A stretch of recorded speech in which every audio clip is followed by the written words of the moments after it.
video, what we want to do is set up a mod multiplication table in Excel to find remainders of 1. This is useful for us for a lot of our encryption techniques that we use, and so you can find those values quite easily once you set up a mod table. Spreadsheet, you can click right here, and then you can change the width of each one of these cells, and that changes all of them since I highlighted everything.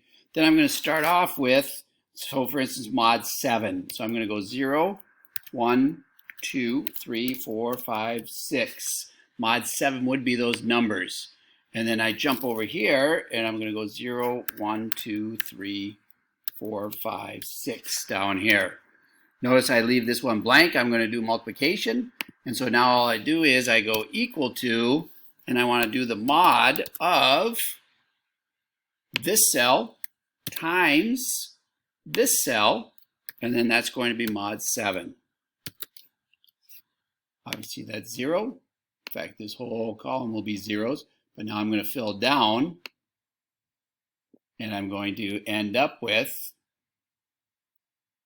the wrong thing because I didn't freeze this, because I always want the item in A2. So I'm going to freeze this number right here with a $sign. I shouldn't say that number. I'm going to freeze the A because later on I'm going to change things a little bit another way. And then over here I'm going to do the 1 and freeze the 1 when I do that. So that would be B1 for all those. So let's see if this works. If I go across, that should be zeros. And then if I go down, then that looks a little bit better. So this cell right here should be D1. Which I have, and then this one would be A5. That works. Very good. So I have to use those $signs to freeze those respective items when I do that. If I want to set this up a little bit better, I want to maybe right edge this one.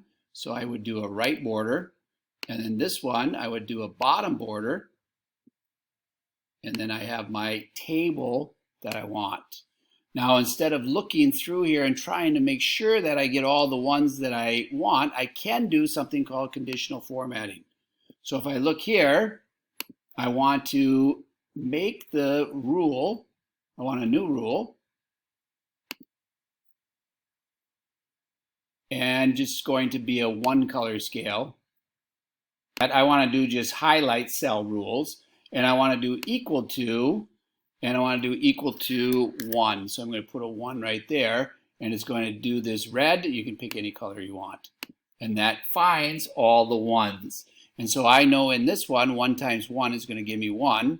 So when we do inverses and things like that, we can find that. 4 times 2, and then 4 times 2 the other way. Okay, so we can find those quite quickly by doing this table and then do conditional formatting with the colors for the 1s to find out where that does happen.